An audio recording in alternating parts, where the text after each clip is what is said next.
Bonjour et bienvenue à votre émission d'actualité matapédienne bien branchée. Cette semaine, dans l'édition du 25 janvier 2018, suite au tragique événement du début de l'année, Michel Germain vous invite solidairement à venir écouter son témoignage sur le deuil au Centre récréo-culturel d'Amqui. Dans la même veine, nous vous présentons le témoignage de Marc Michaud qui a sauvé 2 vies lors d'un incendie à Sainte-Odile l'an dernier. Ghislain Paradis a besoin de pompiers volontaires et de premiers répondants pour combler des postes dans toute la vallée. Valérie Prévéro nous présente les nouveautés du gala reconnaissance Mallette Desjardins 2018 de la Chambre de commerce de la MRC de la Matapédia. Chantal Lavoie vous expose les prévisions budgétaires de la MRC pour 2018. Chloé Paquette nous revient avec une nouvelle capsule d'économie familiale sous le thème du logement l'hiver. Et nous terminons avec l'annonce de l'expansion d'un événement sportif estival matapédien.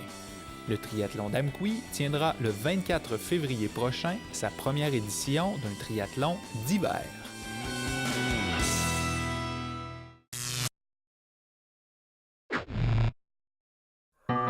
Pour t'ouvrir sur le monde.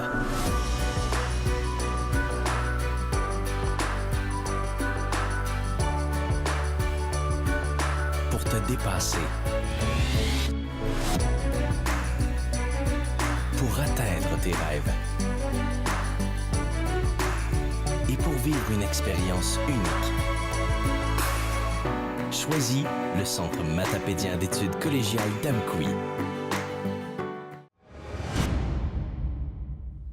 La perte d'un proche est souvent difficile, mais peut être atténuée par de petits gestes de solidarité. C'est pourquoi Michel Germain offre gratuitement un témoignage sur le deuil avec humilité et courage sur son vécu personnel. Le voici. Bonjour, ce matin, on est avec Michel Germain, qui est la voix officielle de l'Océanique, mais aussi conseiller municipal à la ville d'Amqui depuis les dernières élections. Bonjour, Michel. Bonjour. Ce matin, en fait, on se parle parce que le lundi 29 janvier prochain, vous allez faire un témoignage sur le deuil à la salle 122 du Centre récréo-culturel d'Amqui. Donc, j'imagine que c'est suite aux événements qui se sont produits à Saint-Vianney qu'on vous a contacté pour faire un témoignage. Pouvez-vous nous en dire un peu pourquoi, en fait, on a fait appel à vous? Oui, bien, effectivement, le très tragique événement de Saint-Vianney qui a entraîné la suite des choses. Alors, c'est Mme Caroline Giroux qui est entrée en contact avec moi parce que on lui a fait la demande de rechercher des gens à qui il est arrivé des choses à peu près similaires à ce qui s'est produit le 6 janvier dernier. Alors, j'ai accepté, puisque depuis quelques années déjà, je fais des témoignages, en particulier face aux étudiants et étudiantes au baccalauréat en soins infirmiers à l'Université du Québec à Rimouski, à Lévis, et également en technique infirmière au Cégep, parce que ces jeunes-là vont avoir éventuellement dans leur métier à être confrontés avec la mort, mais avec une certaine distance. Donc, c'est pour les préparer. Ils vont travailler en soins palliatifs, ils vont travailler auprès des enfants aussi.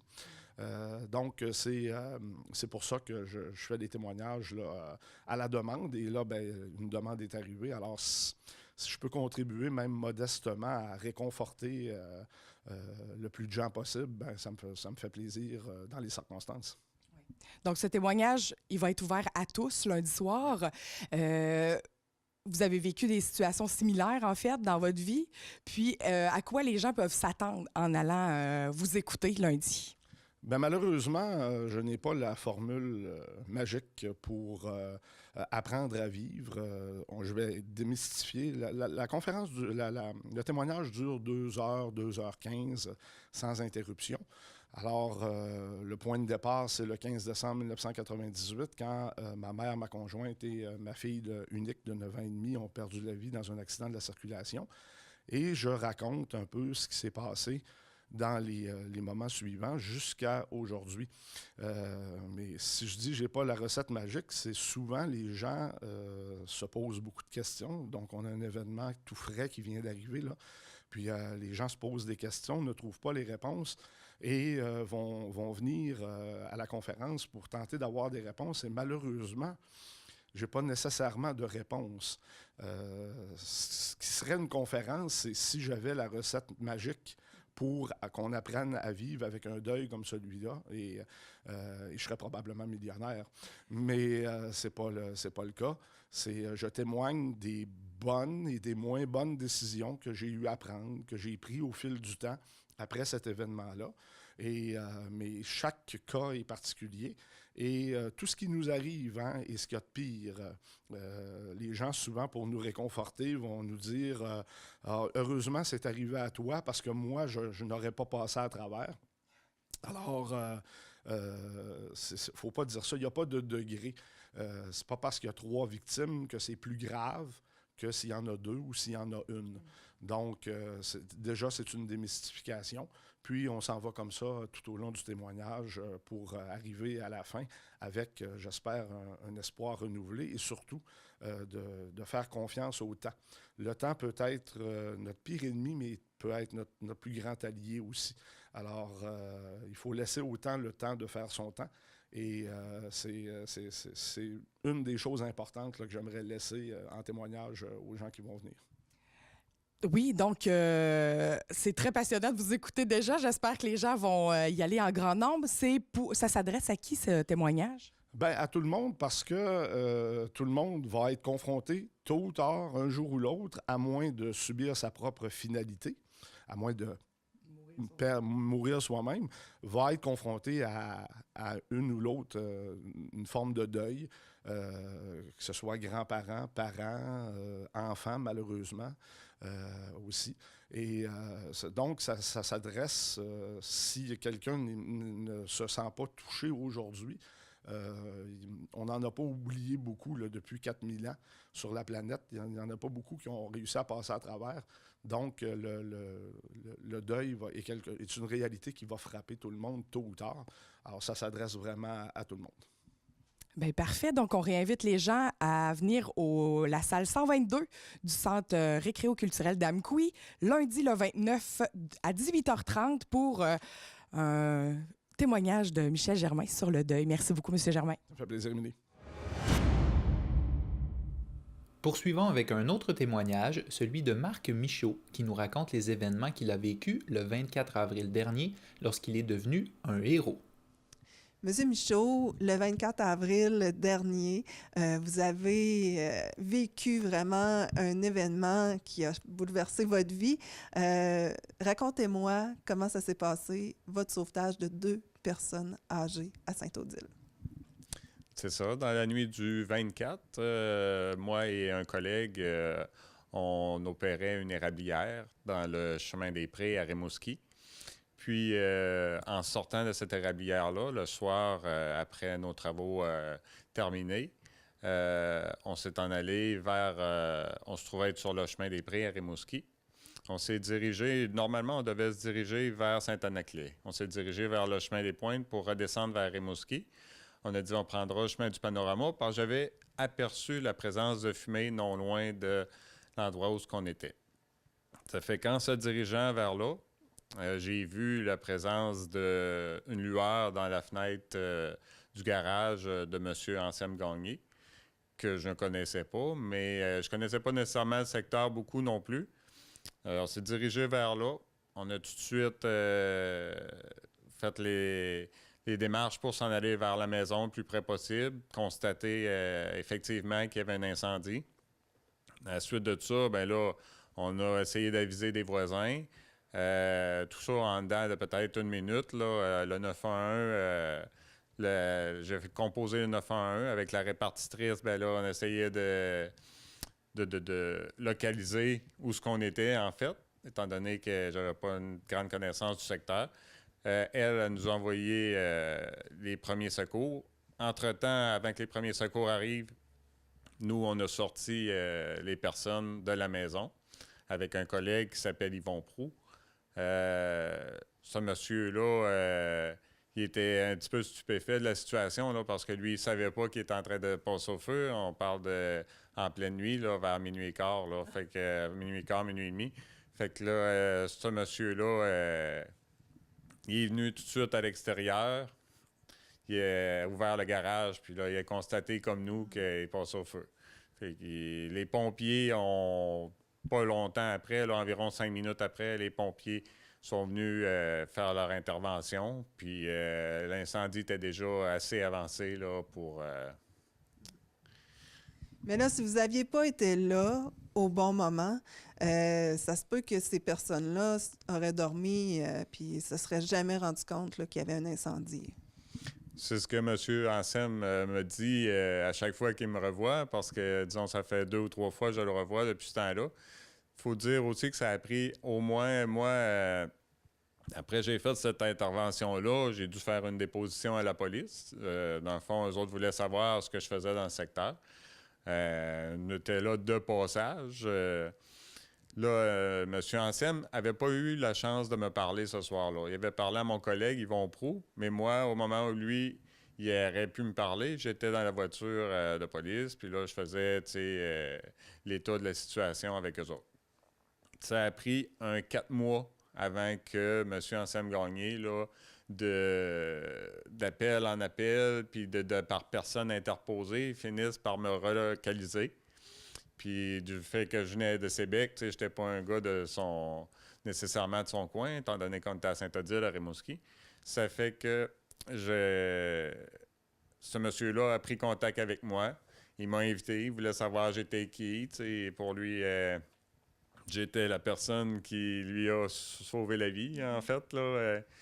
Mais moi, j'ai trouvé ça drôle un petit peu parce que le fait d'avoir sauvé la vie, je l'ai comme réalisé au moment où je l'ai vu. J'ai eu le monsieur devant moi. Il me l'a fait réaliser parce que, il m'a dit non. Il dit si t'étais pas là ce soir-là, on était cuits, là. Faire ça c'est un jeu de mots, là, mais disons que lui, vraiment reconnaissant, là, il dit qu'on avait encore des beaux jours, là, puis bien sûr, dans 80 ans. Lui, monsieur a 80 ans, sa dame 81. Ça fait que, ils savent bien que on était là pour eux autres au bon moment, là. Et peut-être que vous étiez un peu plus alerte parce que vous avez déjà eu une base de formation comme pompier volontaire. Oui, bien, disons que dans les années 2000, j'ai intervenu sur quelques incendies à l'intérieur d'une usine en Estrie. Je faisais partie de la brigade à l'intérieur de l'usine. Puis, disons que ça a développé, de connaître les éléments du feu, ainsi que, de connaître les équipements et tout ça, puis de savoir, de aiguiser notre vivacité d'esprit, là. Ça fait en sorte qu'après ça, on reste alerte, puis on reste à l'affût des signes, là. Des fois, des premiers signes, il faut les reconnaître. Puis, pour 5 minutes de plus, là, on est peut-être mieux d'aller voir, constater qu'il n'y a rien. Mm-hmm. Parce que si vraiment il y a de quoi, ben là, au moins on est là. On a vu que ça peut faire toute la différence. Alors, merci beaucoup d'être venu faire votre témoignage. C'est très apprécié et merci encore pour ces 2 vies que vous avez sauvées. Merci beaucoup. Il est bien évident pour la sécurité de tous qu'il faut être outillé de bonnes connaissances afin de pouvoir agir lors de sinistres ou d'accidents. Ghislain Paradis précise qu'il reste des postes de pompiers volontaires et de premiers répondants à combler dans toute la Matapédia. Monsieur Paradis, on est ici pour parler des pompiers volontaires. Il y a eu un recrutement qui s'est fait dernièrement, une bonne campagne promotionnelle, mais là, il en manque encore un peu partout, hein? Oui, bien, il nous en manque encore dans les 8 casernes. On a la caserne de Caux-Abscal, la Côte-Saumon, Amkoui, Saint-Léon-le-Grand, Saint-Vianney, Val-Brillant et Saint-Noël. Et Sébec aussi. C'est ça, on est en campagne présentement parce que on a de la misère à recruter. Par contre, on a une cohorte qui va débuter le 15 décembre, là, qui a 14 nouveaux pompiers, là. Ça a quand même fait son effet, la publicité là, qu'on a faite là-dessus. C'est sûr que c'est pas tout le monde qui peut espérer être pompier volontaire, mais qu'est-ce que ça prend comme critère? Bien, ça prend, nous, quand on recrute, c'est une nouvelle procédure qu'on applique. On fait passer un test physique. Après ça, un test écrit. Par la suite, si ces personnes-là ont été sélectionnées, on les engage pour débuter la formation. Par contre, le test, il est quand même, c'est faisable, c'est pas de quoi d'excessif. Quelqu'un qui est moindrement en forme est capable de faire ça. Il faut être âgé idéalement de 18 ans, détenir un permis de conduire et une automobile, c'est sûr, c'est des pompiers volontaires pour qu'ils puissent se déplacer et venir sur les interventions avec nous, là. C'est ça.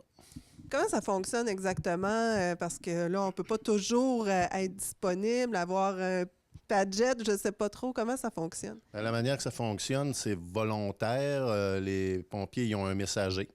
Lorsqu'il y a un appel qui rentre à la centrale 911, le Correc à Rimouski, l'appel est dispatché dans la caserne concernée. À partir de là, les pompiers reçoivent, c'est un code. Ce code-là qui vient identifier c'est quoi l'intervention, l'endroit. Et sur les messagers, à ce moment-là, ils se déplacent pour venir à la caserne chercher leurs habits et se déplacer avec les véhicules. Et combien il y a de... on ne peut pas prévoir combien il va y avoir de feux par année, mais combien en général là, que ça arrive que les pompiers sont demandés? On a une moyenne de 250 interventions annuellement en moyenne là, depuis les 4-5 dernières années. Ouais. Alors, il faut quand même être alerte. Et puis, si on veut donner notre nom pour être pompier ou pompière, comment on fait? C'est d'appeler au bureau au 629-6156, poste 1151, c'est mon poste. Les personnes peuvent appliquer. À partir de là, ils nous envoient un CV et on fait la sélection. J'aurais besoin aussi, en passant, on parle de pompiers volontaires, le service incendie a aussi des premiers répondants dans le secteur Est et Ouest. Dans le secteur Est, on a un problème majeur de recrutement de premiers répondants. Pour les personnes de cause abscale, s'il y a des personnes qui seraient intéressées, on cherche activement des premiers répondants dans le secteur de cause abscale et dans le secteur de Sébec, secteur Ouest, la même chose. Ça signifie d'aller suivre une formation spéciale? Oui, c'est une formation d'une 60aine d'heures qui est donnée par le CIS. C'est une formation assez intéressante puis qui est accessible pas mal pour tout le monde. Donc, on vous contacte aussi au même numéro pour pouvoir devenir premier répondant. Alors, merci beaucoup. Merci. C'est dans une formule classique souper-gala qu'aura lieu le Gala Reconnaissance Mallette Desjardins 2018. Valérie Prévéraud nous en parle. Valérie, on est ici pour parler du Gala Reconnaissance qui va avoir lieu le 17 mars prochain, 17 mars 2018. Dis-moi, à quoi ça va ressembler tout ça? Cette année, le gala revient avec une formule plus traditionnelle qui est vraiment un souper qui va être offert.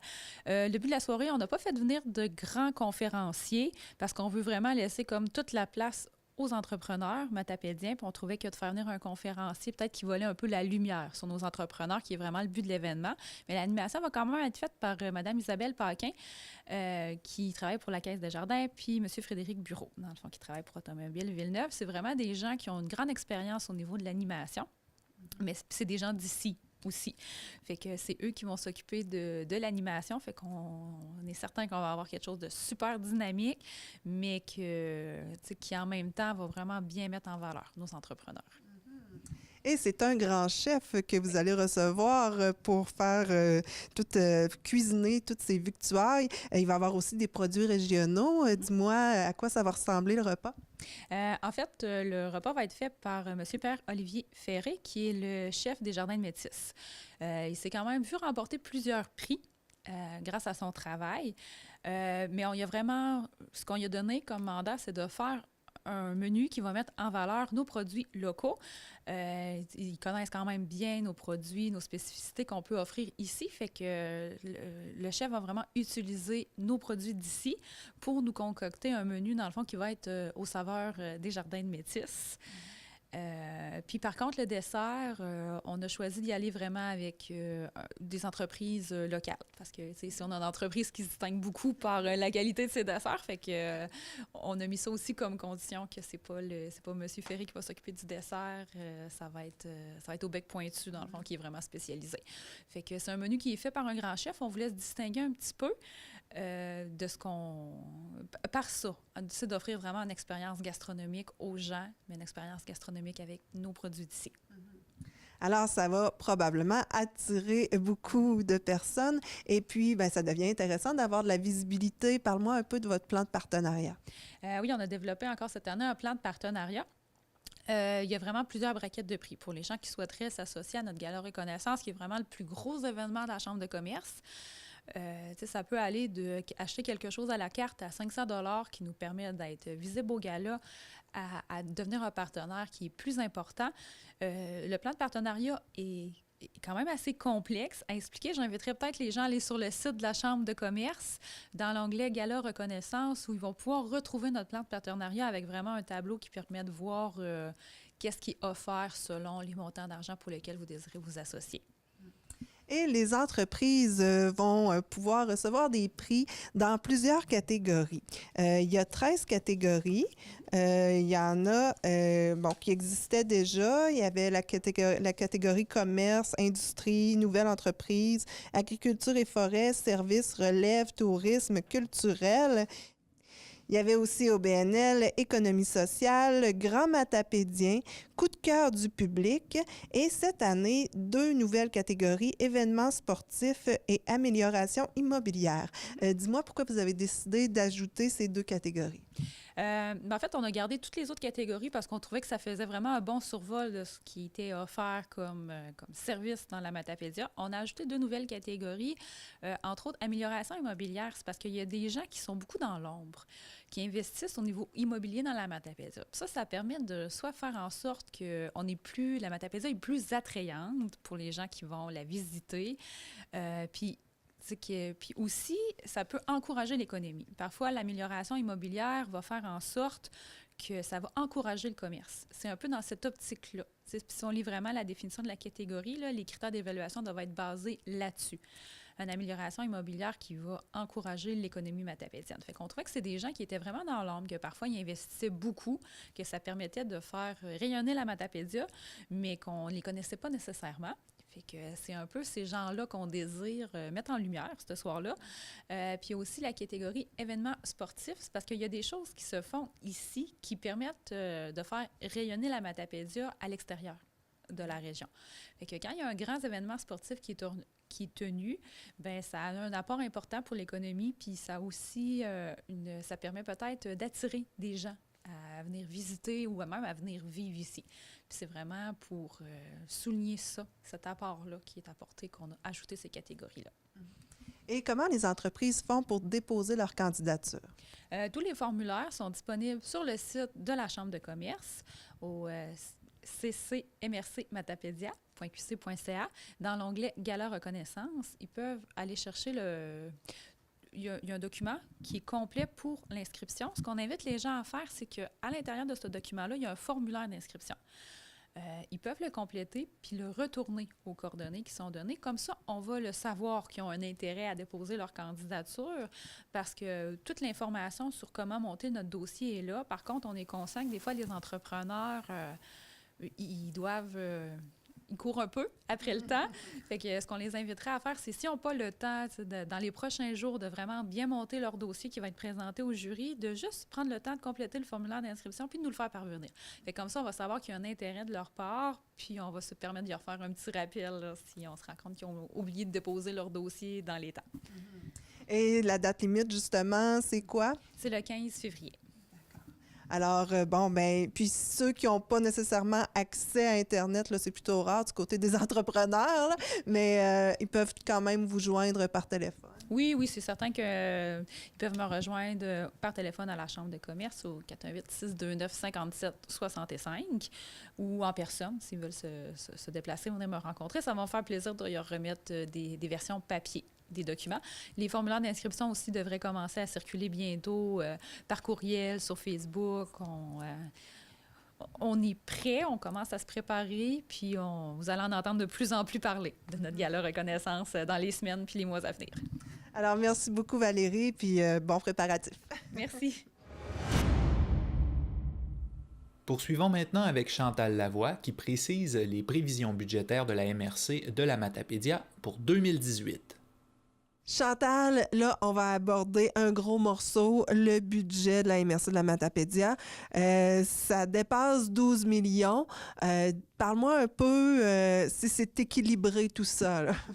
Bien, il n'y a pas d'augmentation substantielle par rapport à l'année dernière.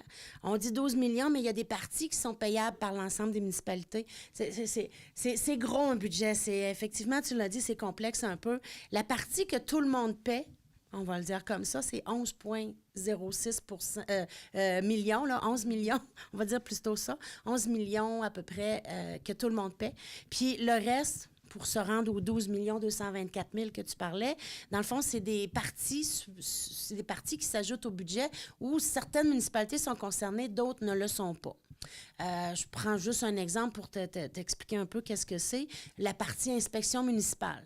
La MRC a des inspecteurs municipaux qu'elle loue, on va le dire comme ça, aux municipalités. Fait qu'au lieu que chaque municipalité ait à engager un inspecteur municipal, la municipalité engage un inspecteur qui relève de la MRC. Mais l'inspecteur, quand il est engagé dans cette municipalité, il est l'inspecteur de la municipalité. Il applique la réglementation de la municipalité et il travaille pour la municipalité.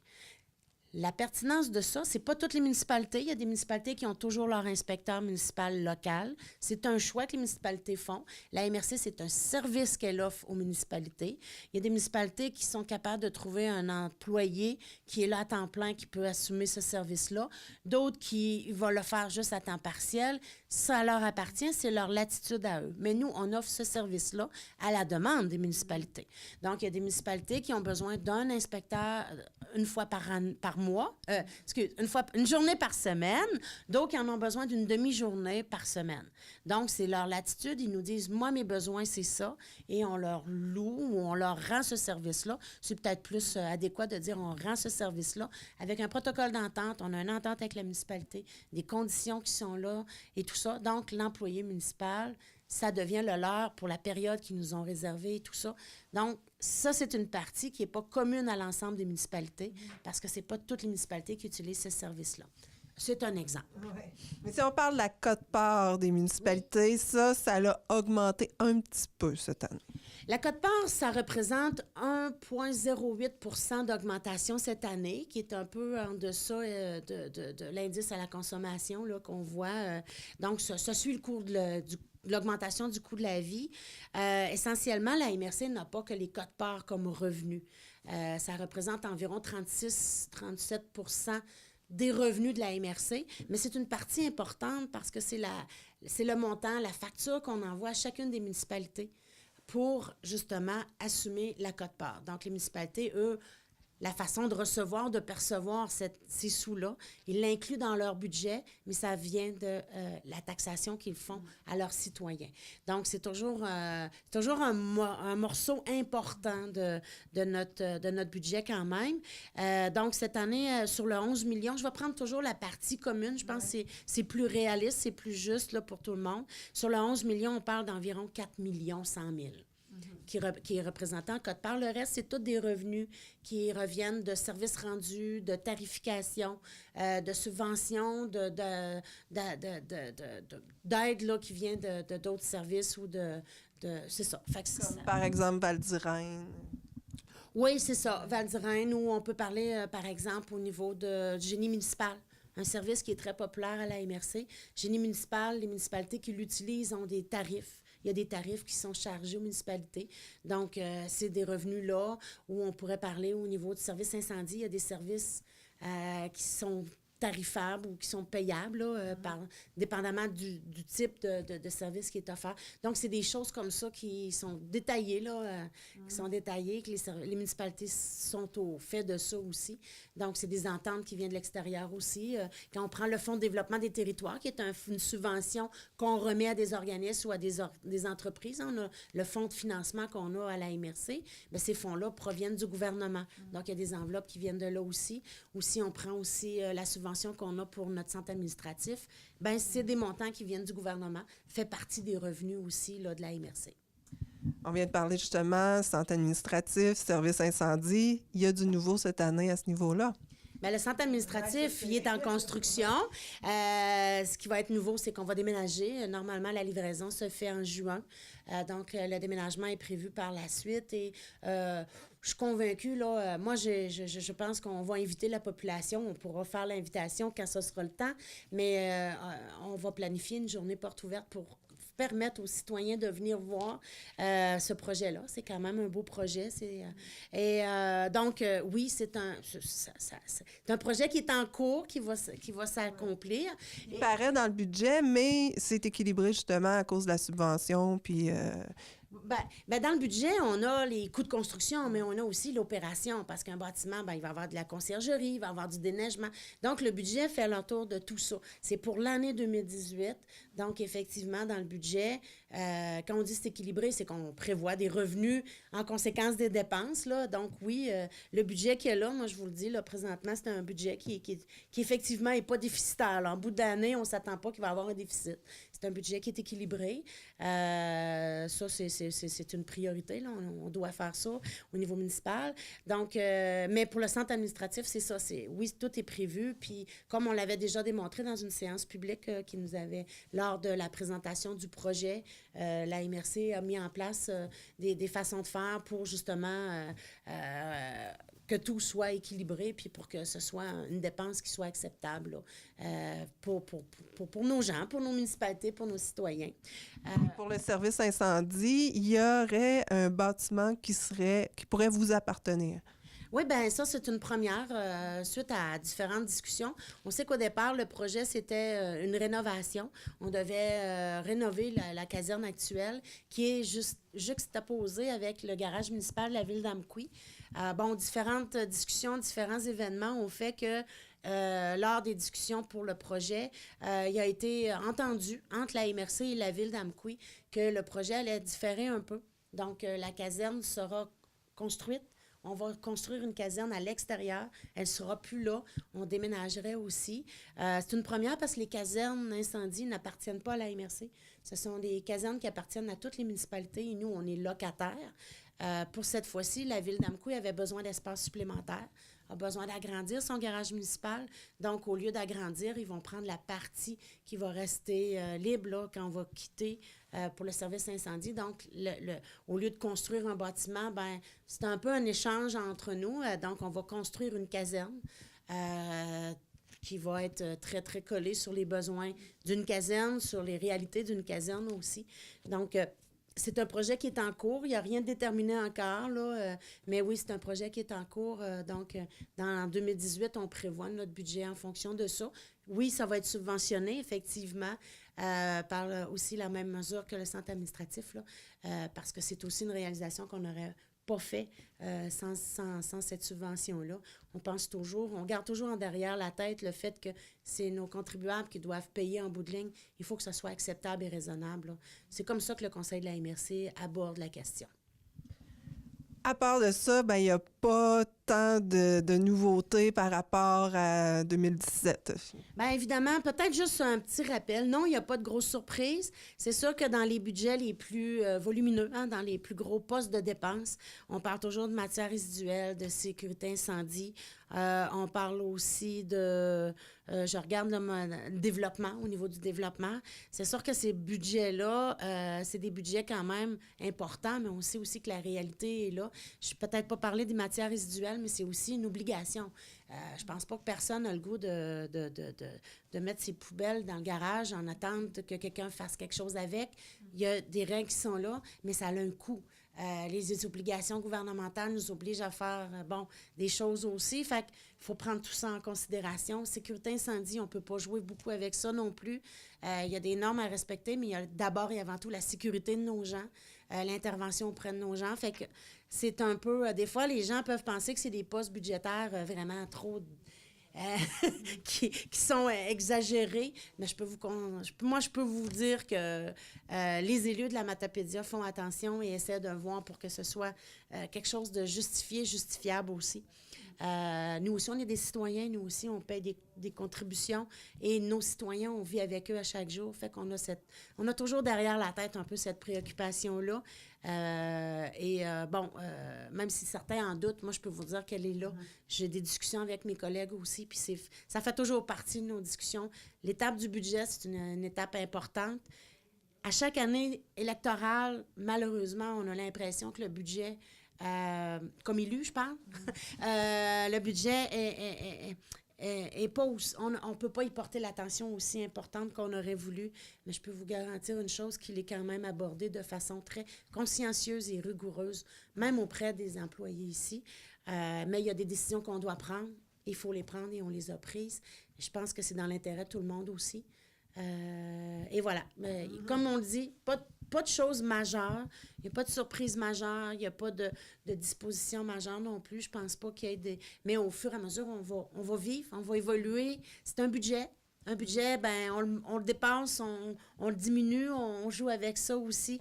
Mais c'est ça qu'on a à faire pendant la prochaine année. C'est un guide. Puis je pense que le Conseil de la MRC s'est donné le meilleur guide possible. Puis au fil des mois qui vont suivre, dans la prochaine année, c'est le Conseil de la MRC qui va prendre des décisions en lien avec ça. Et s'il y a des auditeurs qui ont des questions, auditeurs, auditrices, ils peuvent te contacter. Ben moi ou quelqu'un des départements, ça, c'est toujours. C'est toujours, que ce soit le budget ou peu un autre dossier. Quand quelqu'un a une question, c'est une priorité pour les élus du Conseil de la MRC, pour les élus de chacune des municipalités. Je pense que c'est ça. On est là pour représenter les gens et on ne les représente pas seulement en campagne électorale. C'est à chaque jour. C'est sûr que des fois, je peux rencontrer quelqu'un à l'épicerie, par exemple, qui me pose une question. C'est fort possible, je n'ai pas la réponse en avant de moi. Parce que si vous voulez parler des chiffres, le budget de la MRC, de la Matapédia, c'est ce cahier-là. Fait que c'est sûr que moi, je ne l'ai pas en tête complètement. Mais par contre, ça me fera toujours plaisir de trouver la réponse puis de pouvoir lui répondre, de faire un contact avec la personne. Malheureusement, des fois, il ne faut pas donner la réponse que la personne veut. Il faut donner la réponse exacte. Mais moi, je m'en fais un devoir. Des fois, c'est non, la réponse. Mais il y a des conditions autour de tout ça, puis ça va me faire plaisir toujours de répondre aux gens. Alors, merci beaucoup, Chantal. Ça me fait plaisir. Merci beaucoup. Présente dans le milieu depuis mai 1990, l'Association coopérative d'économie familiale ACEF de la péninsule est un organisme à but non lucratif ayant un statut de coopérative à fin sociale qui offre des services d'aide directe à la population et organise des activités d'information, d'éducation et d'intervention. Les consultations sont gratuites et confidentielles. Elle s'adresse aux personnes qui rencontrent des difficultés budgétaires et vise à solutionner les problèmes d'endettement. Un service de défense de droits des consommateurs est également offert. Ce volet inclut le soutien et l'accompagnement des individus. Chloé, il y a moyen de sauver de l'argent quand on est dans une habitation bien isolée. Et pour ça, il y a des programmes qui existent. Oui, c'est ça, parce que nous, des fois, on a l'impression qu'elle est bien isolée, mais on sait que au niveau technologique ou peut-être notre impression aussi nous fait faux bond ou ça s'est amélioré, on peut aller en chercher encore plus. Alors pour ça, on peut avoir de l'aide pour vérifier à quel point on peut être efficace au niveau énergétique de notre maison. Et il existe des programmes au Québec qui nous facilitent la chose. Comme éconologie. Oui, éconologie, pour économiser dans notre logis. Ce qui est intéressant, c'est que ça s'adresse tant aux propriétaires qu'aux locataires. Donc, peu importe, on peut faire venir éconologie si on est on a un ménage à revenu modeste. Donc, c'est sûr que là, à ce moment-là, on s'adresse à une clientèle plus particulière, mais je pense que ça vaut la peine quand même de se renseigner si vous pensez faire partie de la catégorie. C'est un conseiller qui vient à la maison et qui va vérifier un peu où est-ce qu'on a des pertes de chaleur, où est-ce qu'il y a de l'infiltration de froid, et on va donc donner des conseils. On peut aussi remettre des produits qui vont nous aider dans cette recherche d'efficacité énergétique-là, comme pommeau de douche, débit réduit, hygromètre, sablier de douche, des choses comme ça. Puis dans un deuxième volet, on peut aussi nous aider à mieux isoler. Donc, on pourrait se faire installer des coupes-froids aux portes, aussi des pellicules plastiques aux fenêtres, régler la température du chauffe-eau. Donc, plein de petits trucs comme ça qui sont faits gratuitement pour les ménages à revenus modestes Donc, je pense que ça vaut la peine là, de communiquer là, avec l'organisme. C'est Négawatts qui s'en occupe dans notre secteur, donc qui va pouvoir nous aider à faire cette inspection-là. Et ça, c'est entre octobre et mars qu'il faut en profiter et c'est gratuit. Et ensuite, il y a des possibilités pour les propriétaires. Oui, les propriétaires, on sait, on a encore beaucoup de maisons qui sont chauffées, entre autres à l'huile, et ça coûte cher, c'est pas très écologique. Puis des fois, on aimerait ça faire en transition, mais ça coûte cher quand même. Alors, il y a le programme Chauffe et Vert qui vraiment s'adresse à ceux qui aimeraient remplacer leur système de chauffage à combustible pour des systèmes alimentés par l'électricité ou par d'autres énergies renouvelables. Donc, à ce moment-là, ben, c'est intéressant parce que c'est une subvention qu'on va aller chercher pour améliorer l'efficacité énergétique de notre maison, réduire les émissions de gaz à effet de serre. Donc, on va profiter de cette aide financière-là aussi sur le coût, mais ça va être récurrent parce qu'on va pouvoir avoir des économies d'énergie en modifiant notre système de chauffage. Donc, on est gagnant à long terme aussi avec ça. Et quand on est propriétaire et qu'on fait des rénovations, c'est bon d'avoir des conseils aussi. Oui, effectivement, pour peut-être aussi cibler les bonnes rénovations à faire. Ce qui est intéressant, c'est qu'on a le programme qui s'appelle Réno Climat, qui s'adresse donc aux propriétaires. On invite un conseiller Réno Climat à venir à la maison, à faire le tour et à aller voir où est-ce qu'on pourrait aller améliorer l'efficacité énergétique de notre maison, tout en bénéficiant aussi de subventions encore là. C'est sûr que la visite, elle a un coût selon la grandeur de l'habitation, le ménage et tout, mais c'est très peu payé là, considérant les économies qu'on va aller chercher.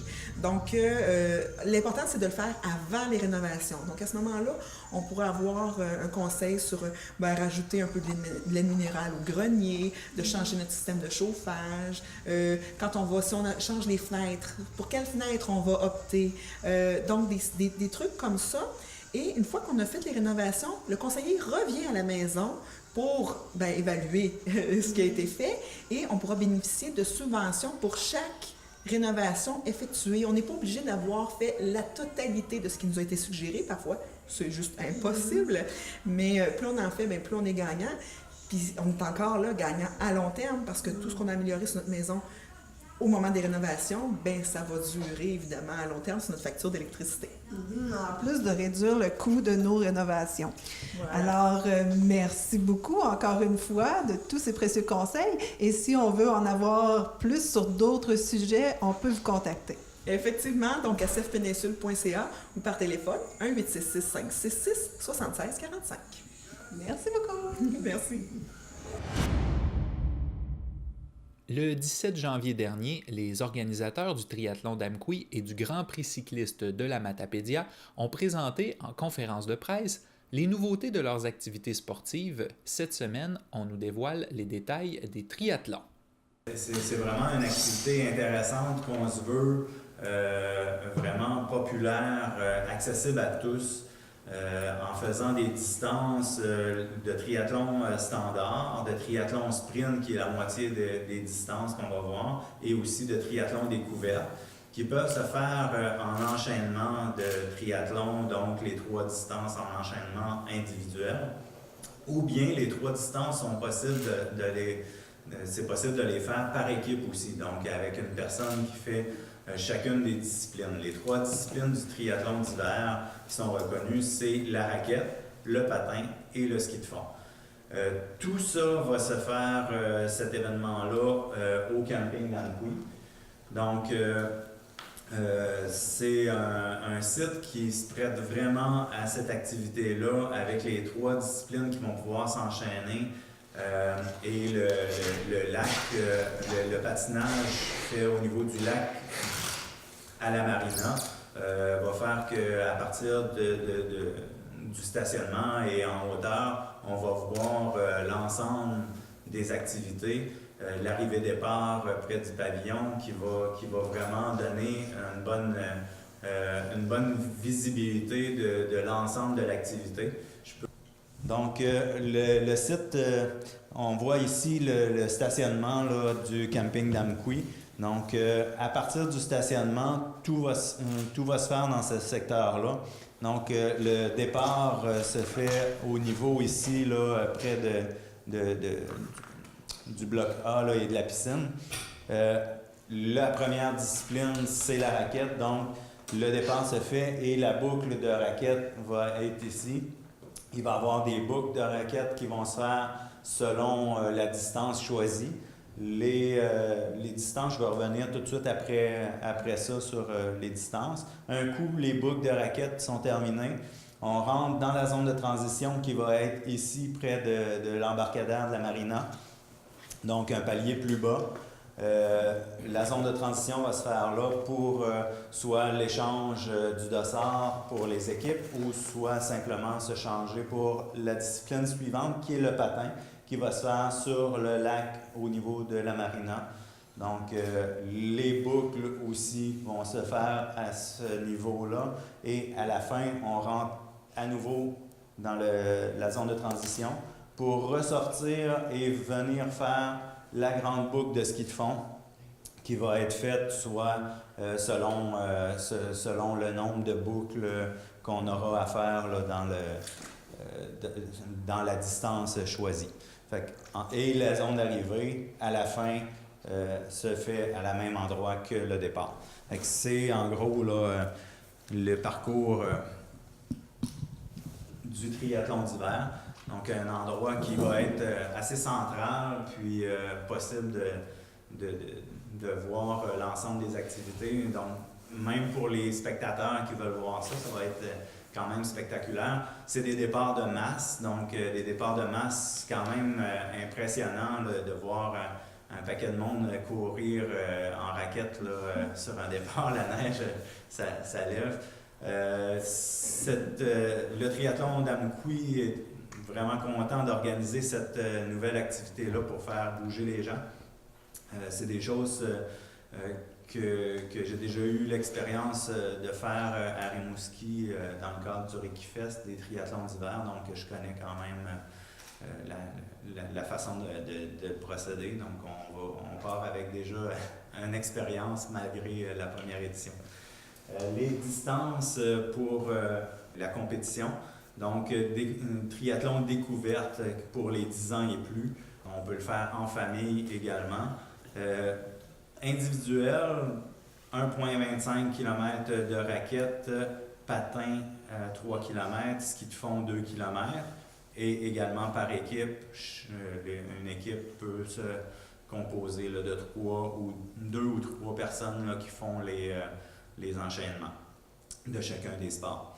Le triathlon sprint ouvert aux 12 ans et plus pour raquettes à 2,5 km, 6 km de patin et 4 km de ski de fond. Et après ça, le triathlon standard qui est ouvert aux 16 ans et plus avec un 5 km de raquette, 12 km de patin et 8 km de ski de fond. Donc, encore une fois, les 3 distances ouvertes en équipe ou individuelles. Les inscriptions sont présentement ouvertes sur le site web du triathlon d'Amkoui. On a fait une mise à jour du site web du triathlon d'Amkoui, toujours le même site, triathlonamkoui.com. Vous allez voir qu'il s'est divisé en 2 volets, donc le volet hivernal et été, pour éviter de ne pas mêler tout le monde, vu que c'est 2 sites différents et des épreuves différentes naturellement. Donc, les coûts d'inscription, on voulait également que ça soit vraiment accessible comme épreuve. Le but, c'est de faire bouger les gens. Donc, c'est 20 $ jusqu'au 31 janvier d'inscription au niveau individuel. Après, jusqu'au 17 février, on tombe à 30 $ et la dernière semaine à 40 $. C'est pour inciter les gens là, à s'inscrire à l'avance, question de pouvoir prévoir un petit peu nos choses comme organisation. Et pour les équipes, étant donné qu'ils peuvent être 2 ou 3 personnes, ben c'est 40 $ pour une équipe. Peu importe la distance, c'est les mêmes prix. Donc, c'est vraiment pour favoriser la participation. Pas de grands changements au niveau de la 6e édition du triathlon d'Amkoui. C'est un succès année après année, fait qu'on ne change pas nécessairement les recettes gagnantes. L'année passée, on avait emmené de grands changements au niveau des parcours. Ça a été un succès. Donc, on garde cette même chose-là. Donc, la natation qui reste toujours la même depuis le début, en fait, au niveau du lac Bossé, on ne change pas la formule, ça va très bien à ce niveau-là. Il y a peut-être il y a eu des améliorations faites au niveau de l'entrée-sortie avec les marches qui ont été refaites et c'est toutes des choses qu'on améliore d'année en année.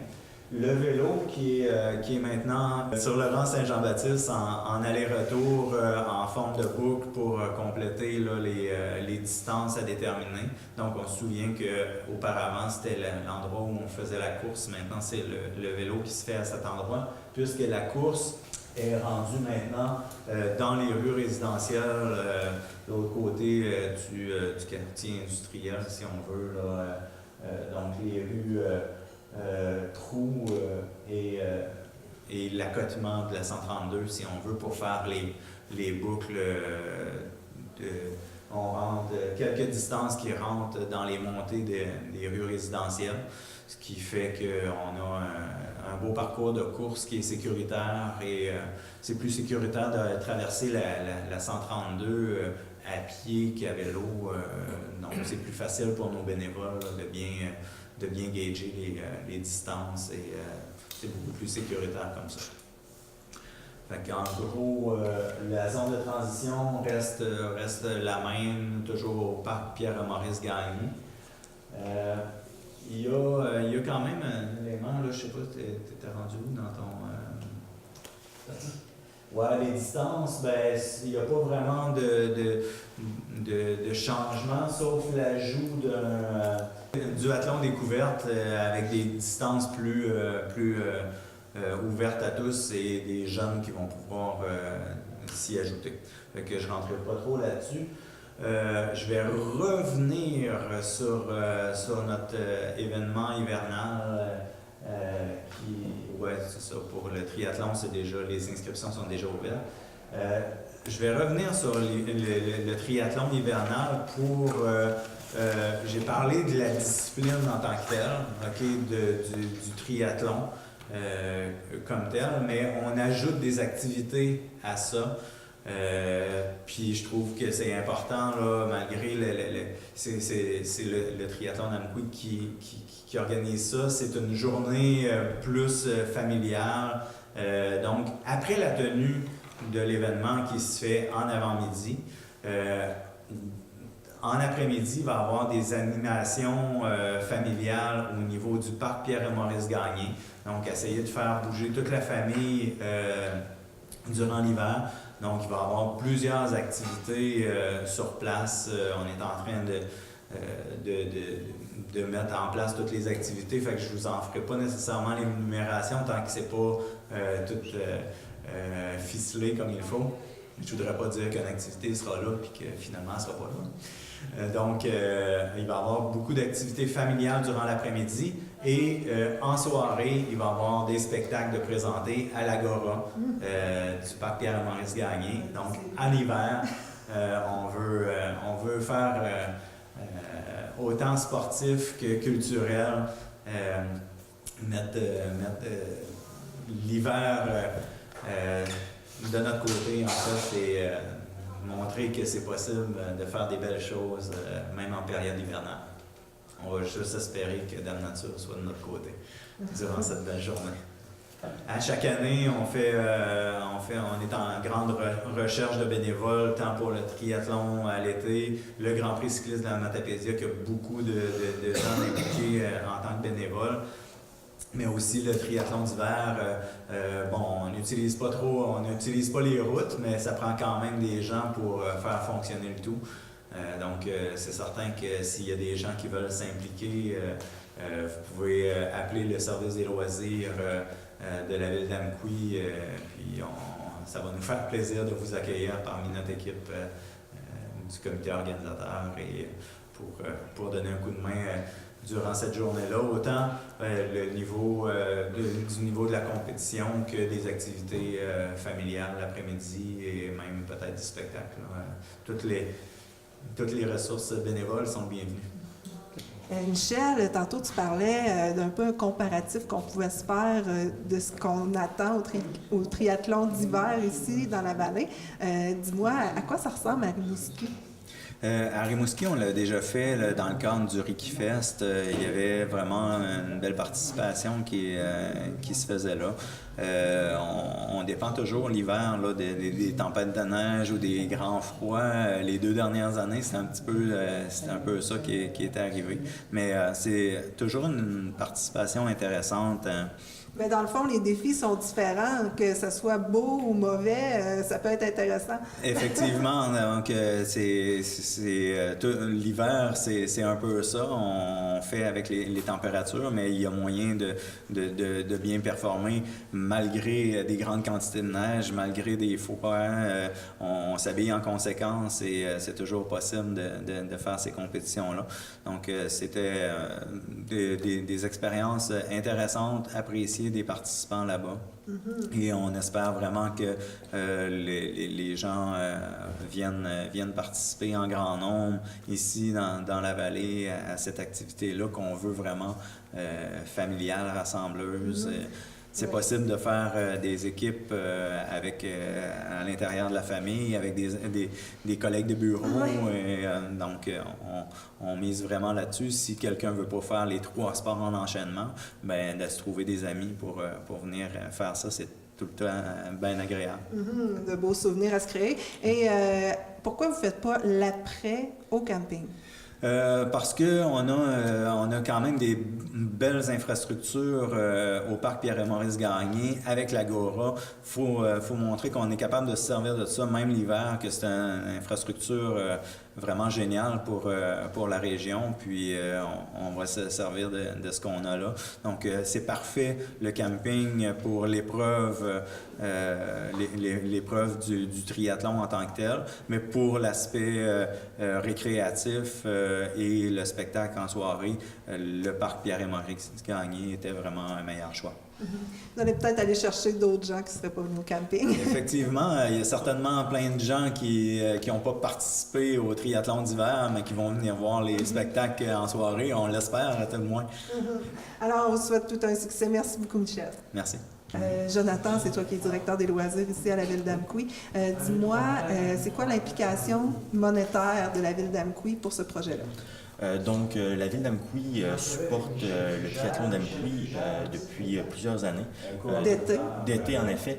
Et dans le fond, l'organisation est faite à travers le triathlon d'Amqui. Donc, les fonds viennent directement du triathlon d'été d'Amqui. Donc, en participant à la Ville d'Amqui, en étant là au niveau infrastructure que financière pour supporter le triathlon d'été, bien, parallèlement, on peut faire bouger les gens aussi l'hiver avec cette activité-là. Alors, je pense que c'est assez clair. Merci beaucoup et on vous souhaite d'avoir une belle participation. Merci beaucoup. Voilà qui complète l'émission de cette semaine. Merci à toute l'équipe qui a travaillé à la réalisation de ce Bien branché. En terminant, n'oubliez pas le retour ce dimanche du Télé Bingo pour le 28 janvier, 700 $ en prix, dont 500 $ pour la carte pleine. Bonne chance à tous et puis bonne semaine! Informatique Bar-Est assure l'entretien du parc informatique de votre TVC. Informatique Bar-Est offre un service informatique résidentiel, commercial et industriel.